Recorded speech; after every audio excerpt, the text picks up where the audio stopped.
அனைவருக்கும் வணக்கம். அன்னி ஸ்பெஷல் சேனலுக்கு உங்களை அன்போடு வரவேற்கிறேன். இன்றைக்கி நம்ம வேப்பம்பூ குழம்பு எப்படி செய்யலான்னு பார்க்கலாம். வாங்க வீடியோவை பார்க்கலாம். இப்போ இந்த வெயில் காலத்தில் வேப்ப மரத்தில் நல்ல பூவாக பூத்துருக்கு. இந்த பூவை மரத்துலேருந்து உடச்சி எடுத்துகிட்டு வந்து பூவை மட்டும் உருகி எடுத்துக்கலாம். கல்லுப்பும் மஞ்சத்தூளும் போட்டு தண்ணி விட்டு 2-3 முறையாட்டம் நல்லா அலசிக்கலாம். இப்படி அலசும் போது பார்த்தீங்கன்னா குச்சியெல்லாம் கீழே போயிடும், பூ மட்டும் மேலே மிதக்கும். அந்த பூவை மட்டும் அரைச்சி எடுத்துக்கலாம். ஒரு தவாவை அடுப்பில் வச்சு செக்கு நல்லெண்ணெய் 100 எண்ணெய் விட்டு எண்ணெய் நல்லா சூடானதுமே சுத்தம் பண்ணி வச்சுருக்கிற வேப்பம்பூவை தண்ணியை வடிகட்டிட்டு உள்ளே சேர்த்து நல்லா வதக்கி எடுத்துக்கலாம். இந்த பூவை கருக விடாமல் நல்லா மொறுன்னு வறுத்து எடுத்துக்கலாம். இந்த வேப்பம்பூ குழம்ப மண்பானையில் வச்சா ரொம்ப சூப்பராக இருக்கும். ஒரு தவாவை அடுப்பில் வச்சு கொஞ்சம் போல் நல்லெண்ணெய் ஊற்றிக்கலாம்.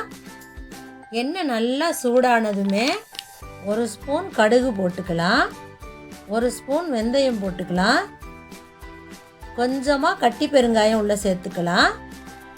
இது நல்லா வெடிக்க விட்டுட்டு கொஞ்சம் போல் கருவேப்பிலை உள்ளே சேர்த்துக்கலாம். சுத்தம் பண்ணி வச்சுருக்க பூண்டு ஒரு 100 கிராம் உள்ளே சேர்த்துக்கலாம். 1/4 கிலோ சின்ன வெங்காயத்தை 2 நறுக்கி உள்ளே சேர்த்து நல்லா வதக்கிக்கலாம். கொஞ்சம் போல் கல்லுப்பு போட்டுக்கலாம். பூண்டும் சின்ன வெங்காயமும் நல்லா செவக்க வணக்கட்டும். ஒரு பச்சை மிளகாய் உள்ளே போட்டுக்கலாம். ஒரு 6 தக்காளி பழம் பொடியாக கட் பண்ணி உள்ளே சேர்த்துக்கலாம். இதெல்லாம் நல்லா மசிஞ்சு வர அளவுக்கு வதக்கி விட்டுக்கலாம்.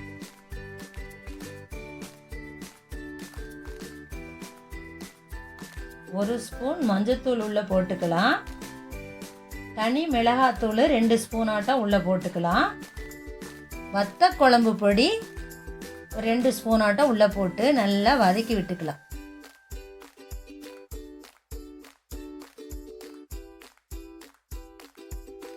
100 கிராம் புளியை நல்லா சுத்தம் பண்ணிவிட்டு நல்லா கரைச்சி வடிகட்டி உள்ளே ஊற்றிக்கலாம். கசப்புக்கு தகுந்த காரமும் புளியும் சேர்த்துனா குழம்பு ரொம்ப சூப்பராக இருக்கும்.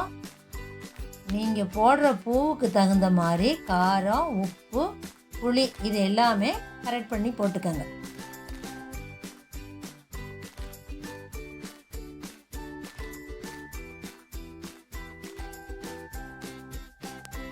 எண்ணெய் பிரிஞ்சு வர வரைக்கும் கொதிக்க விட்டுக்கலாம்.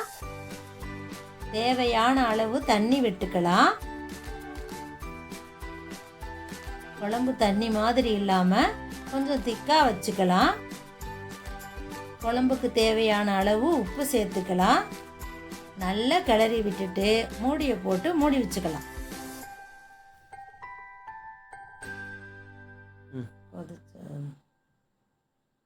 குழம்பு நல்லா கொதிச்சிருச்சு. இப்போ வறுத்து எடுத்து வச்சுருக்கிற வேப்பம்பூவை உள்ளே சேர்த்துக்கலாம்.